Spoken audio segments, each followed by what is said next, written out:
Welcome, everybody, to this Women in Tech series. I am Gayleen Gray, the Associate Vice President and Chief Technology Officer here at McMaster University. Wonderful to see you all in your virtual places, wherever you may be. We are once again moving forward with a Women in Tech series. Many of you may be aware that we've been undertaking these Women in Tech series over the last couple of years, starting with a conversation at one of our IT forums pre-COVID, and then through the pandemic and into last year, we've carried on with the series. I've had a wonderful opportunity to speak to a number of really amazing women, both within McMaster University and or affiliated with McMaster University. And then last summer, an excellent opportunity to speak to a number of Canadian higher ed IT CIOs, some of my dear peers from across Canada, talking to them about their roles as women in tech, leading organizations in their role as CIOs. So wonderfully, I have a whole new array of amazing women that I get to interact with on a regular basis that I am now kicking off into this series with. These are women who are leading Canadian organizations that are in support of our higher education landscape here in Canada. They are providing wonderful services, leadership, and direction around the higher education research ecosystem. And today I am very, very fortunate to have time with a very busy and very accomplished Barb Carra, who is leading Cybera in Alberta. So someone who some of you may be aware of, but others, you're going to learn a little bit about Barb and Cybera. And I'm just really excited to have Barb here. And so without further ado, Barb, welcome to this conversation. Thank you for participating. And if I may, I'm going to ask you to introduce yourself and your role in organization.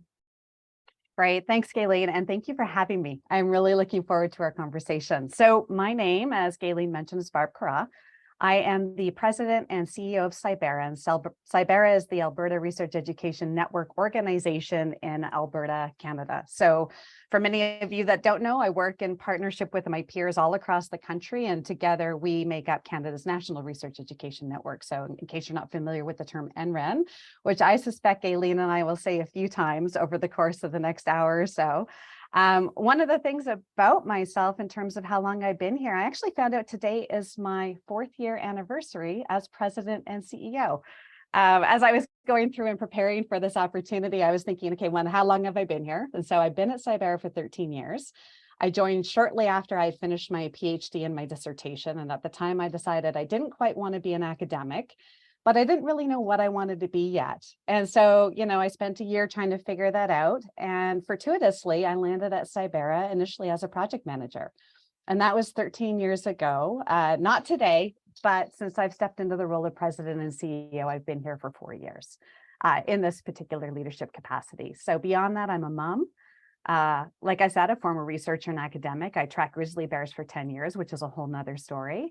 And I volunteer and spend a lot of time giving back through the way of being on boards and working committees in support of our national system. Wonderful. That's a great introduction. Let me say congratulations to you as you're hitting the 4-year mark today, which is what a wonderful opportunity to be able to speak to you on your anniversary.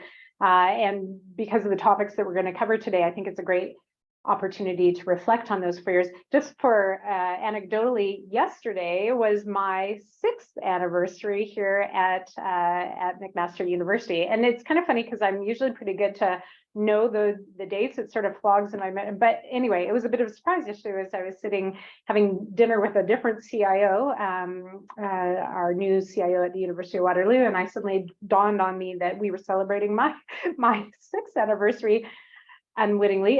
So anyway, that was great. And it's really wonderful that you've had the 4 years there. And I know we want to get into a bit of the leadership conversation, but maybe you can talk a little bit more. We've touched on the NREN. We love our acronyms in this world. Maybe you can talk a little bit more about the NREN and the role that Cybera and yourself play in that, but also what it brings to our higher ed landscape, because many people will not be aware of that. Yeah, sounds great. And happy anniversary to you too. Isn't it amazing how fast the time goes also Crazy. when you start thinking backwards? But we'll get into that also the last 4 years of what my experience has been. So a little bit about Cybera. Each and every day, it constantly amazes me in terms of what we do and who we are and how we work in the landscape. And, like every organization, we're incorporated, we're not for profit in terms of the NREN space, and we have a mission and vision. And the one that probably resonates the most with me is that leading opportunity to think about how do we create a connected, secure, and digital future for every Albertan. And so why this matters to me most of all is because not only do we run the Research Education Network, which will always be our core reason for being as an NREN partner in Alberta, but our mandate is quite a bit broader than that in terms of how we think about our contribution to the Alberta landscape. And so with that, we have 5 strategic pillars. So network, of course, skills, which is a little bit of an interesting one that not a lot of the other NREN partners work on. And this is really about talent development for the province. We also do the collaboration piece. And so really key to the community in terms of driving trust and opportunity forward. Advocacy. So again, something that I think resonates strongly with most of the Cyberans at the organization is how do we do a better job at advocating for access to digital technology and making sure that everybody has access to the things that they need to progress. And then lastly, security, because everybody's talking about security these days. And so like any NREN partner out there trying to support our higher ed members, we're focused on a lot of the cybersecurity activities that are happening across our ecosystem right now too. So with that in mind, we serve 110 members in Alberta. So it's quite broad. We've got 26 post-secondary institutions. And then again, that's our core membership community. And then off of that, we also work with the K-12 landscape, other research and not-for-profit organizations in Alberta, sometimes government departments where there's a need to create opportunities, and our municipalities. Because there's a lot of opportunity to leverage dark fiber assets with our partners at the cities to make sure our institutions are better connected in the province, as well as stream things like EduRoam, which, as a lot of people know, is a really sticky service that a lot of folks love. And then once you don't have EduRoam, you want it back. And that's that ability to connect securely when you're on the move. And so we often work with our city partners to make sure EduRoam is distributed across our core areas. That's great. Those are all really fascinating components. I really like what you said as you kicked off as well, which is the whole concept that I've been talking about, the higher ed landscape and that ecosystem. I love that you pointed out that you're there for all Albertans. I think that's fabulous and really speaks to the opportunity and obviously the way in which you feel that you are serving the public within Alberta to the better good, and that's a fabulous mandate to have. So congratulations for that. I think it is interesting as you've gone through all of those points. Clearly, you know what you're doing, which is awesome. And it is interesting because you did offer up the segue a little bit earlier, talking about grizzly bear. In your academic background, you studied grizzly bears, and that transition from that and being an academic and researcher and into this area. I really think people would benefit from hearing that journey. We know lots of people are trying to figure out what they want to be when they grow up. It doesn't matter what age, but you had a really interesting transition from one thing to the other. Can you expand on that for us, please, Barb? Yeah, sure. I'd be happy to. So I did. I spent 10 years through my master's and my PhD tracking and modeling grizzly bear movement behaviors.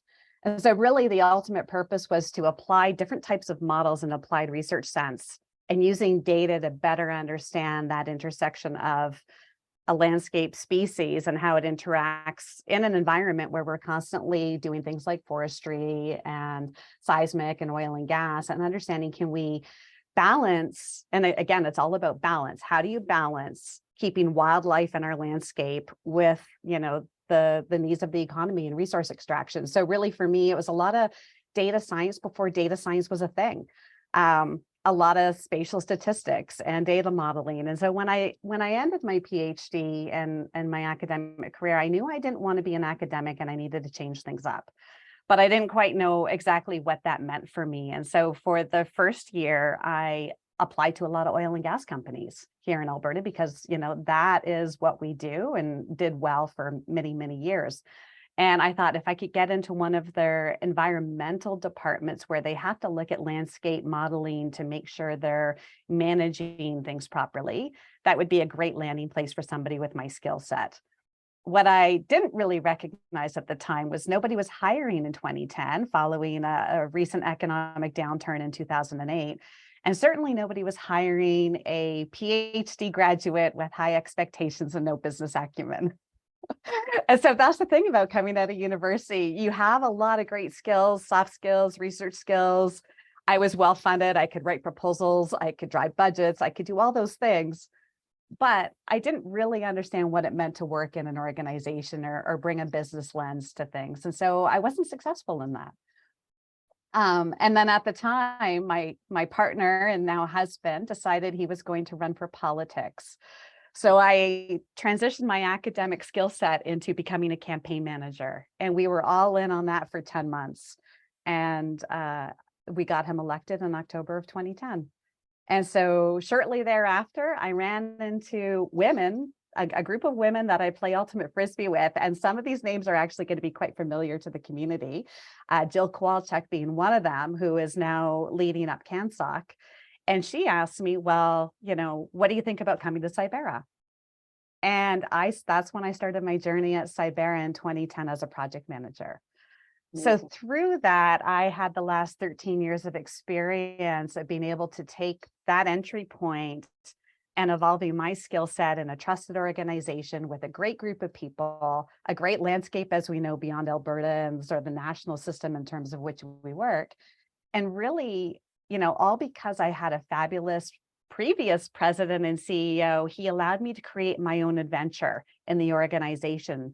So through that journey, I went from project manager to standing up our policy department because I saw an opportunity where we could use our expertise to better advocate for the things that weren't happening in our landscapes yet. Or a lot of it started with going to the CRTC, the Canadian Radio Telecommunications Commission, and advocating for better rural connectivity. We spent a ton of time doing that. And I remember at one of those times when you're sitting at the panel in front of all the commissioners and they're saying, why are you here? You run the fastest network in Canada. Well, because not everybody has access to that. And we need to bring stories to the table so people understand what it means not to be a digital participant across the country. And so that was my first foray into policy. And from them, I took over the strategic process portion of the organization, eventually stepped into the COO role. And through that, Robin, my former president, he lined me up as the internal succession candidate for the organization. And so I got a lot of opportunity to go with him to provincial government meetings, to high profile business opportunities, and get in front of the board and start building out the relationships that meant how do we carry Cybera into the future? And really it's about the people and relationships. And then when the time came, and after acting off and on for a couple of years, the board decided that I was the right person for the job. And that started in August of 2019. That's amazing. A lot of really fascinating points in there that I'd love to be able to poke around in a little bit. One is, obviously, again, a really great opportunity for you. And the opportunity started with something that you probably wouldn't have anticipated, or many of us wouldn't. Some people that you play sports with and know as friends. And what a great opportunity to have a friend and co-team member say to you, hey, what about this opportunity? So there is a door in. That's a sponsorship opportunity. And then you talked about that also with Robin, your previous president, who saw your potential and really provided you similarly with that sort of sponsorship opportunity, sponsoring you, providing you with the many skills and opportunities to succeed into that position. Those are really interesting. Again, when we think about helping people curate their own career direction, things we often talk about, right? You never know who you're going to meet. You never know what direction your career is going to take. You never know who may be your real proponent and ability to bring you forward into opportunities. I'm wondering if you can talk just a little bit about that. And has that been for you a bit of a pay it forward? Did you learn through that process, and how have you enabled that within your own leadership role? Yeah, it's a great question. Like, I feel honored and sort of fortuitous in so many ways in terms of the people who have seen something in me that maybe at the time I didn't quite see in myself. Awesome. Right. And at the time when I stepped into the CEO role, I can't tell you the number of people who reached out to me just to say, hey, Barb, if you need anything, don't hesitate to call or ask. And when I say that, I mean everybody from the CIOs we work with across the community to the other NRIN leaders across Canada, to even my board directors, of course, who wanted to make sure and saw this as an opportunity to help me succeed. And then even the organization itself. We have such a sort of team-based, family-based organization, and this culture of making sure that everybody feels supported in their roles at the organization, that everybody gave me the opportunity to get my feet under me with a lot of patience, support, empathy, all the things we want to see in terms of how we lead today. And we carry that forward. And, I tend to do as much as I can to give back, because I recognize how lucky I've been that people have sponsored me throughout my journey. And then sometimes you don't always know who your sponsors are. And you don't always know what they might do for you behind the scenes. But to know that you have trusted people out there who are your advocates and are standing up for you gives you a level of confidence and security that allows you to do the same things for other people. And it's so good to be in a spot where you can do that and help coach others to think about what their next opportunities might be. I always encourage everybody on my executive team and my management team to think about bigger opportunities. How do you go out and develop the relationships you need to create that environment for yourself, right? Because then you learn things that you can pass back down to your team or bring within the organization, allow you to think a little bit differently about empowering folks to get to the point where they can think a little bit more strategically, be more empowered to make decisions they need to, which will help, them succeed in their own goals, right? So one of the things I encourage at Cybera is that everybody has a story about who and what Cybera is. And that story might be different, slightly different for everybody, right? But it really is, that extra 20% that inspires you to come to work every day because you're contributing something bigger than what you do on your day-to-day basis. And so, for all of us, we may have our heads down and sitting there on our laptops and our computers, not really looking up from time to time and thinking about the bigger world in terms of our role and the opportunities we have. But if you think about it, even from the network analyst or from the security person or from a developer, if you can think about your contribution to the broader mission and vision, it allows you to see the role that you play in terms of achieving the greater, mission and vision of the organization and how it impacts the community we serve. Because at the end of the day, we're a service organization. We are here because we're there trying to drive opportunities for our membership. So how do you connect those pieces? But anyway, I try to do that with everybody. I've had lots of women over the years reach out to me and talk to them personally about some of the struggles they're having, so I can try to coach them and guide them through how they might approach it, how they might frame things a little bit differently so they feel they're being heard. I can't tell you, there's been times where I've been in a room or at a meeting and I've been around the table and I said something and, nobody recognized that I came up with this idea. I know it's kind of one of those odd things, but if you don't have people around saying, oh, that's a great idea, Barb, or what about this? And can we carry it forward? Sometimes you feel like you're not always heard. And that can be a little bit demoralizing when you're trying to find your way in the world. And so trying to coach people on how to make sure that they're, out there, they're building a community of support and trust. They're an opportunity to get their ideas out there, create safe spaces. And those are a lot of the cultural elements that I try to push down and make sure we set the tone at the top for the organization so everybody feels they have a role.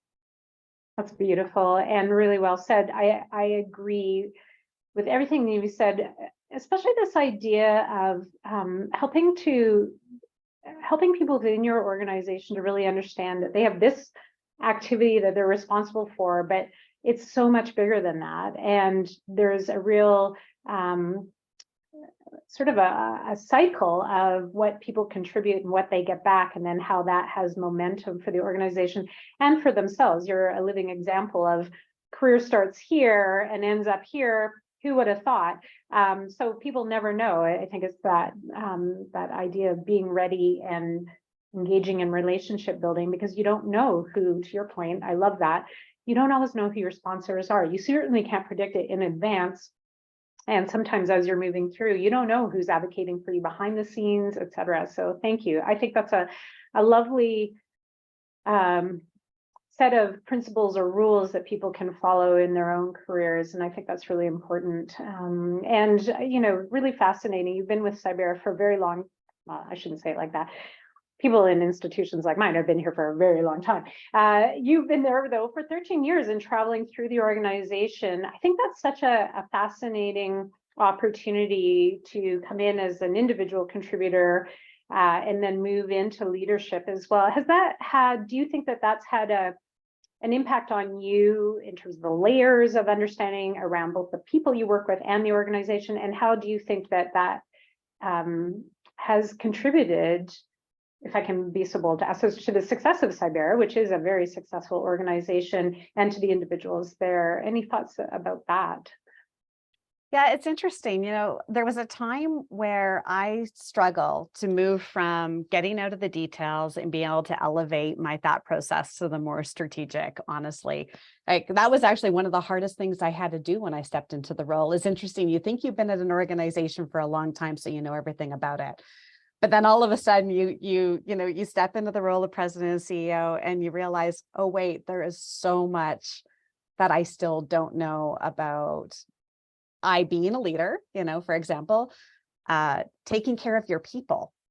And honestly, the weight of shouldering the accountability and responsibility for an organization is nothing that you can really truly prepare for until you're actually in the role. But then also just being able to take myself out of the details and focus more on the external facing elements of the organization to make sure that the organization is strong, which means I have to learn how to let things go too. And every step through that process, as much as you know about being a project manager or writing policy for better connectivity and advocacy, every move up that you have to learn how to let go of the details and trust that the people are going to pick it up and you're good with that. And they're going to put their own stamp on those things. And then you elevate to the next level. And, stepping away each and every day, I have to remind myself as Barb, don't get into the weeds. What are you trying to do 3 years from now? What problem are you trying to solve that's going to better the community? And being able to look forward and outward is almost an intentional mindset you have to put yourself into to be able to continue doing that. Because it's so easy to want to get into the details of running the organization, because that was my role as COO. And then transitioning out to being a leader. So moving from the tactical to the strategic, or moving from the operational into the strategic, that is a challenge. And I think everybody has to learn how to do that from time to time. Yeah, That's and how we relearn grow. it. Can And we say relearn it? Because that is a fascinating thing. And thank you. Sometimes, those interactions that I have with people, the timing is really great around certain points. That one is really resonant for me. I agree with you, and we relearn it. And there's something about, moving into leadership and striving to get into positions that have typically and or traditionally been held by men, perhaps, or people who've been around for a much longer time, have a history, et cetera. And, that sense of, I've got to be perfect. I've got to prove that I can do everything. And as you move through an organization, it is hard to let go, because you've got that, like, how to do that thing. And then you move to the next rung, but you can't carry, I call it my bag of goo. You can't carry that all the way to the top and hold on to it. There's so much of what you just said about trusting people, and other people have to learn to grow. They have to take on these opportunities as well. So thank you for that. I think that is really a critical learning and relearning, if I can say it like that for myself, because it is one that I sometimes struggle with myself, reminding, where am I? There's the day-to-day, but there is that future focus and strategy. Strategy is hard. I mean, it is really hard to how do you articulate that to members of your team, like what that really means? Well, it's really, really hard. And unless you're, like I said, I think it's really about intentionally thinking about it, because if you don't do that, then it's hard to do that on a regular basis, or again, get out of the day-to-day details to think about the bigger contribution to the organization, or what your role is there, what the opportunities are.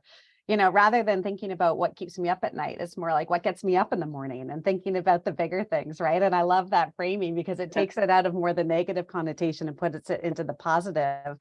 But one of the things we're doing is, you know, with our management team, because a lot of us became people managers without proper management training, or we become part of the executive team. If you grow up in the organization as individuals, you don't necessarily always get the training you need to go to the next level.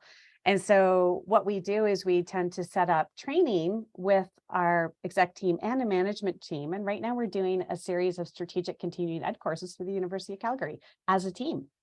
So the first one we just completed last quarter was how to think more strategically as a team. And so we're on this journey together and sharing all of our experience as a group, because again, this is about bringing everybody along, empowering all the managers and their teams to do these exercises together and get folks to really think more broadly and understand what are the best tools and practices to help you get there. Because it's a practice that you have to spend some time doing for it to become like second nature to you.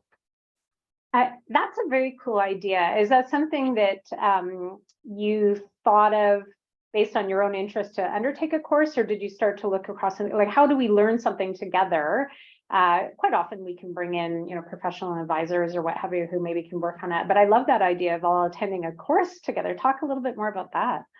Well, I think there's a benefit still of being a small organization. Makes it a little bit easier to put some of these programs in place. Like, so we're 50, 60 people. And what we found over the past 5 to 7 years is we've grown a lot. And so with that growth comes a lot of, you know, different teams. We're starting to see that the growing pains of being a bigger organization, which means also you don't get a chance to always interact with your colleagues within the organization. You tend to focus on your business line, let's say, as opposed to you're more vertically driven maybe to success, as opposed to the old school way of being a flat organization and more horizontally driven, which we were when we were smaller. And so you start to see that lack of communication starts to pop up from time to time across the organization. And what we recognize is that we needed to do a little bit more around bringing people back into the office post-COVID, but also growing together as a group of folks who are all on the same page. And so we have a great HR person, and she runs our quarterly meetings, and that's where we identify professional development opportunities. And so not only for individuals in the organization, because career path planning is super important so that folks feel like they're constantly learning, growing within the organization. I would still rather run an organization where we invest in our people, but then have those people think about other opportunities elsewhere. I think it's super important. They might not be with us forever, but it's better to invest in your people and allow them to grow and develop that growth mindset and challenge themselves to think differently, because we benefit as an organization with new thought around the table. And so through that, we do individual professional development, and we focus on our management team and exec team professional development. And even within some of our business lines, those groups will do their own versions of professional development as a smaller team as well. So it just depends on the needs. And we try to identify the best opportunities for where we are in terms of our growth and maturity as an organization. And obviously in that you've been the benefactor of that idea of succession planning and thinking about that. That's obviously part of what you're cultivating there as well, a culture of growth mindset. I think we've talked about that before, but also about thinking forward to where everyone's next move is, but then who's moving up with you or moving with you along the path. Is that accurate? Yeah, exactly. Right. So yeah, I think we're very inclusive when we think about everybody across the organization and something like an org change or a person change and the impact of that. So, you know, it's again, being such a small team, I think allows us to think about it from that broader scale of making sure that folks are lined up well together and working together and have what they need to succeed, even when it comes to their annual developing an annual plan or their annual goals, and how that ties into my goals and how that ties into the organization's goals, right? And there's a process there to make sure everybody has that understanding, the lens of their contribution to the bigger organization. Right on. Now, when we were preparing for this, you mentioned the conference that you guys organize, and maybe you can talk a little bit about that. And I'm curious if that's part of the development opportunity, because that's such a big deal, hosting something where you've talked about your membership, and it's quite broad across Alberta. So do you mind talking a little bit about that conference? I think it's always interesting to hear how people are developing programming for their constituencies. Yeah, so as long as I've been at Cybera, we've hosted an annual, what we call the Cyber Summit. It's always been in Banff, which is a great draw for people. We always keep it intentionally a little bit smaller, usually around 150 to 200 folks, and largely about the future. The themes are largely geared towards the future of technology. And the reason why is that is we have a lot of other wonderful events across the country. And so we want to do a little bit of a unique spin on ours. And so this year, the theme coming up is about building a sustainable future with the focus on AI and some of the emerging tech. So it brings together a lot of our higher ed institutions. The CIO community certainly comes. We often get a lot of government folks come out too in support of what we're trying to do here, again, for the broader landscape, our K-12 community. And then we get the NREN leaders from across the country typically come. And then a lot of just, folks that are interested in technology and are interested in the keynotes we line up. And really is a great opportunity for networking and folks to host side meetings as well. There's a lot of great benefit. For example, this year coming up, we're also hosting the Alberta Rural Connectivity Forum, which brings together rural connectivity leaders that are out there still working on that challenge of making sure we're shrinking the digital divide and making sure our rural communities have access to adequate and affordable connectivity. So they're going to host a meeting a day and a half. And this is just a coalition of the willing, those that are out there advocating for better connectivity broadband strategies in the province of Alberta, but also across Canada, which is also a very interesting event. So they kind of go hand in hand, right? Again, it's all about access. And making sure that we're working on equitable opportunities for all the Albertans to participate in the digital economy. And so I think it's going to be a really interesting pairing this year. Heard you speak earlier, but I've certainly heard you speak before around advocacy for that access for everybody. And it is a really important topic, and it's a really challenging thing to do. I know the NREN obviously takes that seriously because all of you working together are trying to create that cross-Canada connectivity capability. Is there anything in particular around the advocacy piece there that you wanted to talk about? Because rural communities are one thing, but there's also maybe marginalized communities and others. Do you find yourself sitting and working closely with your Indigenous communities or others, Barb? I think it's a wonderful way to highlight some of the good things that you do. Yeah, it's interesting. We sometimes go out to the community and we say, should Cybera stop doing any of the things we do when we develop a strategic plan or our next roadmap? And often it comes back and advocacy, the role that we play when it comes to advocacy, even though it doesn't generate a service, it's not, it doesn't speak to something that somebody can actually tangibly always touch. It comes back as the number one thing that people like that we do. And nobody wants us to stop doing it, which to me speaks, a load of words around the importance and the value of making sure we're giving folks without a voice the opportunity to have a voice when it comes to some of the things that we need to do. If I take, a lot of what we do, again, focus on the data-driven aspect to empowering people to speak about the needs they need to participate. One of the projects we did a couple of years ago was we got some federal funding through a grant. We put together these little Raspberry Pi devices that would record, download, and upload speeds, and deployed them across some First Nation communities that were willing to participate.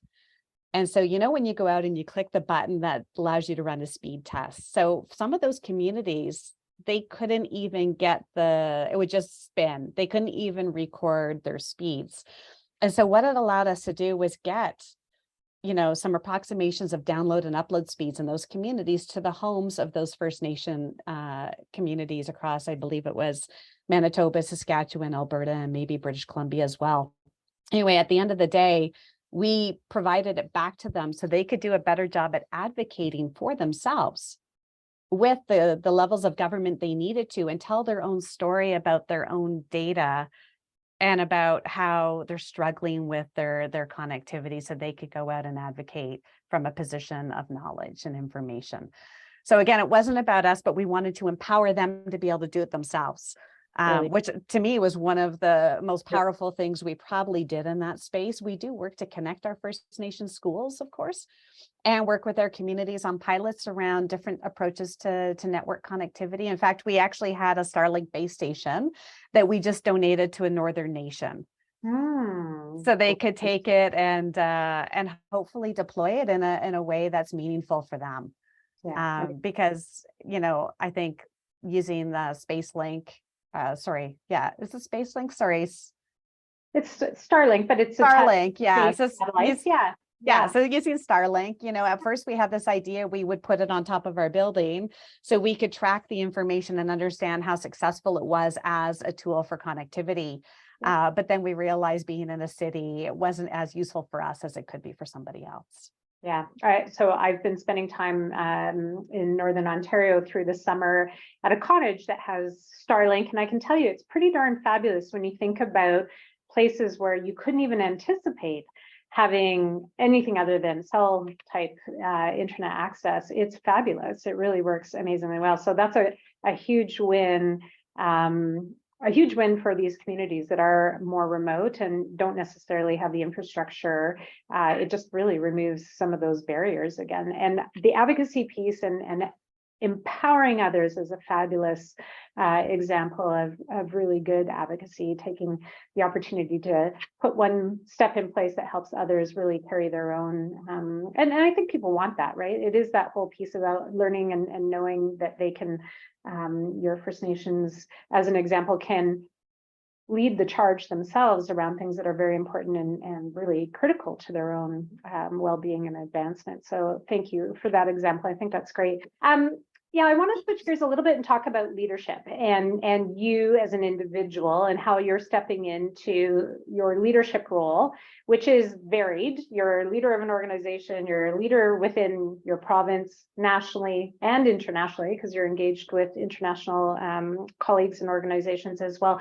What are the strengths that you're tapping into to be a leader, which is, it's hard and it's demanding at all times. So what's helping you to, I love what you said earlier, look forward to what you're getting up each day to do?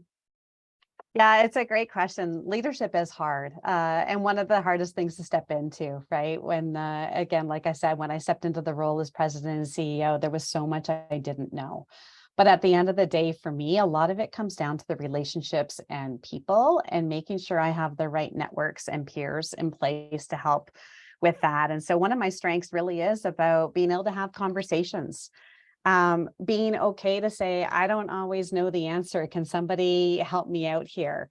Admitting when, you need that help is, I think, a good sign of a strong leader, because we're not here to know the answers to everything. We're here to leverage the brilliant people we surround us with to figure out how to drive opportunities and new thought forward. So that's one of the things I focus in a lot of is, just having those open conversations, being quite transparent. I do my best to uphold the values of the organization. So I feel really aligned with Cybera's values and our core values, which we practice externally and internally within the organization. And that is thought leadership, empathy, transparency, and collaboration.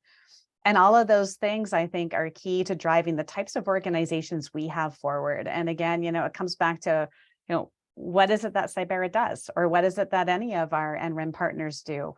We're here to help make sure that our members are getting everything that they need as well. And so a lot of those values have to exist outside the organization, as well as how we treat each other inside the organization to be the best that we can. For me, so I practice it locally, again, setting that tone and trying to work with my teams to do the same things. Tackling those challenges, especially with empathy in mind and thought leadership, those are probably the most two important aspects of our values when we think about the challenges that we work on today. And those challenges really are about doing things in a whole different way that we've never contemplated before. When you think about delivering things in shared approaches, shared business models, like thinking about standing up cybersecurity across the country, you have to go to the table with not just your own interests in mind, but the interests of the community in mind. And so how do we empower everybody to take on this challenge together? Because we can't leave anybody behind, right? And so thinking about that and coming to the table with that right mindset is, to me, a big part of that leadership. And I try to practice that at all the different levels, whether it's locally or nationally or even internationally, and thinking about, okay, there's things out there that we can learn.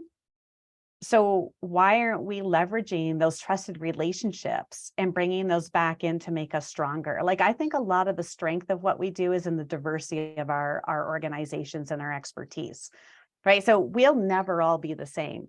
The NREN partners are always going to be different. We've grown up a little bit different. We've got different funding models. We've got different governance models. We work with our communities differently. But in that comes a lot of strength in how our organizations run, or the things that we've been able to focus up in on and build up teams around. And so if we can understand that and bring those different strengths to the national table, then we'll be a stronger system for it. But again, that also takes us to transition thinking a little bit outside of our own boundaries. And sometimes it means thinking, Cybera is not just Cybera, but it's really just one of the active partners in the broader landscape. And so can we share with our peers across the country, or can some of the things we do help other institutions across the country through our other NREN partners, right? And that's the kind of, I think, taking things to the next level that we need to do as a landscaping ecosystem. And I love that Cybera is out there pushing some of those things. We're sometimes a little bit out there, the black sheep of the family, but No, I don't think so. it's all good. I don't think so. But it does lead me to ask this question, because you've really provided a wonderful picture of this complex ecosystem with lots of different players. And one of the things that we've seen over the last little while is a real shift from to see a lot more women leading organizations. Catherine just taking on the CEO president of Canary, being a really wonderful example yourself. Can you talk about that? Has that changed? Do you think that's changed a little bit, the empathy level, or the way in which some of the conversations have been flowing with different representation around those tables? Yeah, I feel lucky and fortunate. So I get the opportunity to work in, I think, quite diverse communities all over the place, right? And more that's happening. Yeah. Right. There's more women at all the tables, which I think changes just the voice and the perspective when you're having conversations in terms of how you get things done. I think, there's probably studies out there that speak to the fact that women are a little bit more compassionate and show a little bit more empathy and sympathy when working with folks, and drive more from a consensus-based perspective than maybe that dominant top-down decision making perspective. And I feel like I'm possibly one of those folks. I recently did a 360 review, which was really eye-opening for me, because I hadn't done it, but I wanted to know how I was perceived by the community so I could better my own professional development as well, right? What are the things that I need to learn? Where am I good? Where am I not so good? What are my strengths and weaknesses, or the places I need to shore up? And, whether it was the view from the board, or whether it was the view from my peers across the country, or whether it was the view from the organization, I think women tend to, and this came out with me, it wasn't just that I was a strong dominant style leader, but I was actually stronger in some areas of inclusiveness and diplomacy, and things that I wasn't even aware that I was doing behind the scenes. And I think that that's an opportunity to change the conversation sometimes around the table, which is great.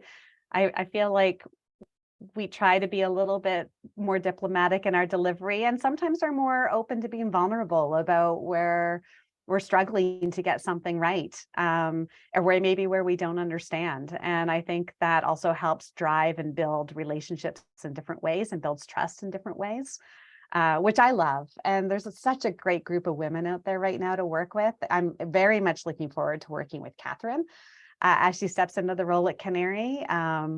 Who knows? The future's out there. We just got to figure out how to conquer it. And I'm looking forward to that challenge. That's wonderful. Yeah, I agree with you. And I think the vulnerability piece is really a critical component. It takes vulnerability to say, hey, I'm going to reach out to a bunch of people and ask for your thoughts and opinions in a structured process, that 360 that you did as well. So congratulations, I think there's so much great learning that can happen in that. And the whole point and purpose is continuous improvement. The better leader you are, the more you understand self and how you're impacting others, the better you lead, the better people will be able to be advantaged by your leadership skills. Yeah, and to be honest, it was absolutely terrifying, right? To put yourself out there and think about what are we going to learn? yeah. Yeah. Oh God, what if it comes back and it's horrible? Yeah, exactly. And those, I mean, we could probably talk about, for an hour just on those processes, because there's a whole way of doing it and doing it well. So I think that's great that you've undertaken that. So before we wrap up, I do want to talk a very little bit about, you've touched across a variety of topics. I think, anyone watching this is going to learn so much more about you and be even more impressed with who you are, Barb. I do want to touch a little bit on, we're 360 people too. You're a full faceted individual with lots of interests. You talked about being a mom and the importance of that. You live in an amazing city, Calgary. Do you want to share a little bit about life with Barb outside of the Cybera? Maybe you never get to fully, I think in leadership, maybe we never get to really put the hat down fully, but talk a little bit about that for us, would you? Yeah, it's true. I don't think we ever fully put it down, even when we try to step away. But, one of the things we do at Cybera, which is fabulous too, is through July and August, we give everybody Fridays off. So we have 4-day weekends all summer long. It does mean your Monday through Thursday is a little bit busier, but it opens up the door to do things like explore Alberta's background or backyard, which is amazing, right? Like nothing really takes away from that opportunity to go out to the mountains or refresh and go out for walks. And there's something about that, 1,000 meters above sea level, altitude, air, and crispness about Calgary, which I love. It's such a good city of community. And, I've grown up here. I was actually born here. I wasn't raised here. I'm a military brat, so I moved every 4 years, but eventually my folks retired and landed back here. And, it's kind of been my home for a really long time, in absence of not really having a home as a military kid, moving all the time. So Calgary is the closest thing I would consider home. It's where my son was born, Vance. He's now 11 and going into grade 6. So yes, I'm a mom. And he's a fabulous, curious, engaging, little man now. He's not a little kid anymore. He said to me the other day, he's like, Mom, I want to be more independent this fall going back to school and be able to make my own decisions. And I was like, okay, well, what does that really mean for you? Didn't really know, but he recognized that he wants to be an independent little person, which I fully love and appreciate. And love, every day, that's the one thing I do when I step away. I'm a mom first, right? I spend a lot of time trying to impart the same values I do at work, the same values I have with him, so he can understand how to grow up and think about the world with his own lens on it, but with being a good person and treating people well. My husband, a lot of folks will know this, but some won't, is a politician, a career politician, and I hopefully, will be moving on to his future career soon as well, because it's been 13 years. So my son's grown up his entire life in this world that we have, where we have a very public side to our family life, which means going to a ton of events and being out there and, dealing with the pros and cons of the political landscape. And so sometimes that's really hard and adds certainly an element of stress to our lives. But because it's a little bit divisive these days, I think, as we all know, politics isn't for the faint of heart. But at the same time, I think it's created us to be a stronger family unit. And so we understand what it means to value family and value elements of our privacy and that time to unplug and get away when we need it, so we can step out of that world too. Just like we want to step out of work from time to time, you also need to step out of the public life from time to time. But at the end of the day, the other thing probably about me is I value friendships and the women. I have a workout group with the women in my condo, and we hold each other accountable, and we go to the gym as much as we can. And so for me to be a good leader, I also just have to be a good, happy, healthy person. And so that's a big part of who I am and how I take care of myself, so I can bring the best version of me back to the office when I log back in the morning or head up to the office. Yeah. And back into your family life too, right? Yeah. Individual Barb needs to be her full, like you said, happy and healthy self, and that contributes to everybody around you. So Yeah, back to balance, right? We all we- need a little bit of that. Yeah. absolutely. Wow, I feel like we could talk for another hour. There's so many things, that as I go through these conversations with people, there's little threads that I think, oh, I'd love to pull that thread, and I'd love to pull that. Yeah, and I wanted to I could even talk about innovation in the end, Ren, which is kind of cool, and we didn't even get there yet. Yeah, I know. Well, we can do a Barb 2.0 version of the conversation at some point, but you've been very generous with your time today, Barb, and I really appreciate it. And really, this has been a fascinating journey with you, just listening about your career journey, your leadership journey, the leadership that you provide to Cybera, and obviously all of the people working with you, but more broadly, all the good work that you're doing in our landscape here across the country and beyond, helping us all stay connected in that digital way. But you are also creating connections in a very personal way as well. So thanks for the great things that you do and for making time for this conversation today. I really appreciate you. Thanks, Gayleen. I appreciate you too. And thanks for the opportunity. It's been fun. That's great. We'll see you soon. Okay, bye.